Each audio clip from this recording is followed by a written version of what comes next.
Saya nggak ngerti. Baru upload ya? Ini Hotman ya? Iya, sampai gimana tuh, 30 menit yang lalu. Di Singapura ya? Iya. Ya. Saya prihatin. Dulu ketika Alvin Lim dibawa ke Cina, begini juga postingannya. Begini kan, saya nggak kebayang nih orang yang begitu gagah berani. Terus ini dia tunjukin apa ini? Limosin servis. Ya sudahlah. Cuma satu yang pesan saya. Kita sebagai manusia tidak boleh menolak tua. Tua itu kulit yang bening, keriput. Oke? Pikiran yang fresh akan mulai terganggu karena ada sumbatan-sumbatan di jantung dan lain sebagainya. Jadi kalau kita sudah merasa diri tua, maka konsumsi makanan dijaga. Yang kedua, jangan perbanyak musuh. Yang ketiga, hilangkan dendam. Yang berikutnya, mendekatlah ke diri Tuhan. Ke Tuhan maksud saya. Supaya ada bekal untuk mati. Karena syarat mati bukan sakit, syarat mati tidak tua, mati ya mati. Begitu. Nah, tapi selalunya orang sakit berujung kematian. Selalunya orang sakit berujung kesembuhan. Selalunya orang yang lebih tua duluan. Memang semua kita ini kalau ditanya, Anda semua saya tanya, mau masuk surga nggak? Mau. Nah, sekarang kamu berangkat duluan, mau nggak? Kan mau masuk surga kan? Ya udah kalau gitu aja saya suruh duluan. Pergi. Tapi kalau di dalam surga, Makanya, nah, kira-kira begitu hidup ini. Hidup ini begitu. Kita cerita, aku mau, aku paling bagus ini. Kita balik, ada kau pergi sana, nggak berani. Semua orang kalau ditanya mau masuk surga, tapi berangkat duluan sekarang nggak mau. Nanti aja.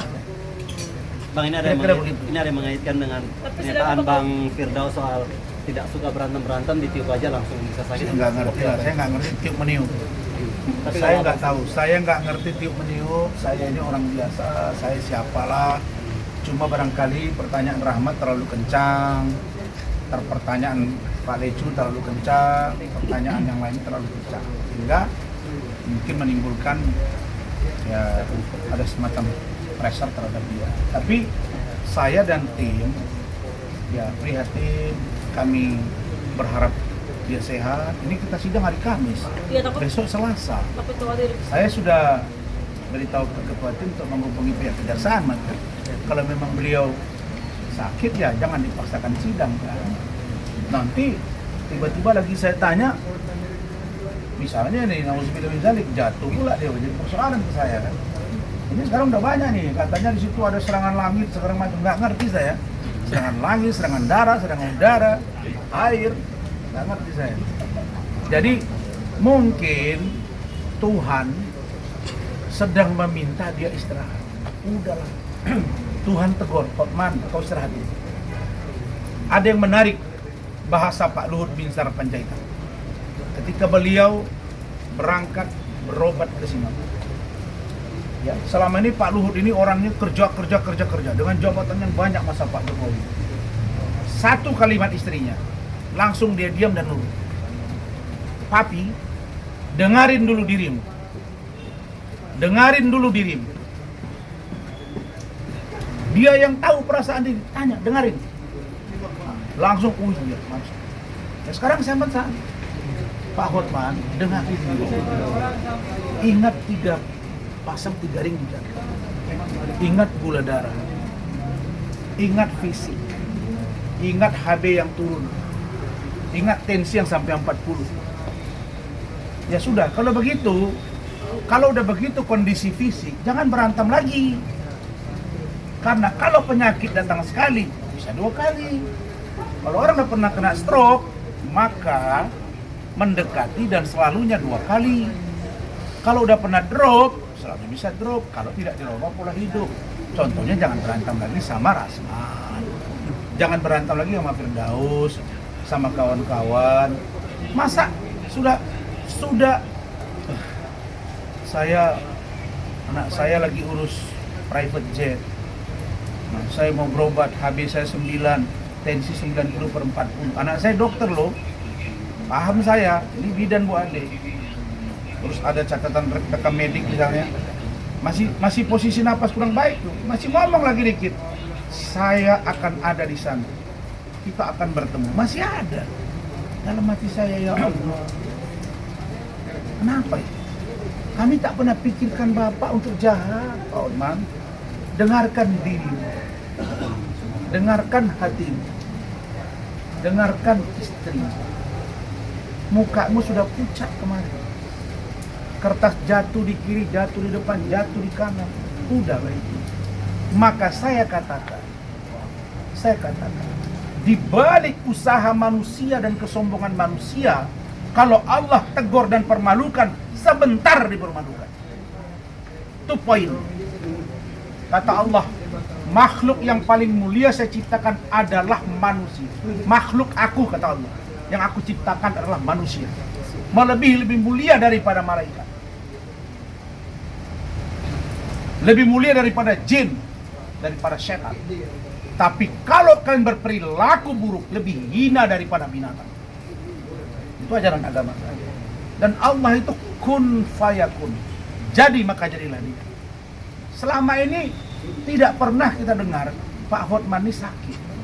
Selalu sehat dan selalu bedak, diberesin, gua tambah muda, gua baru cek, gua sehat.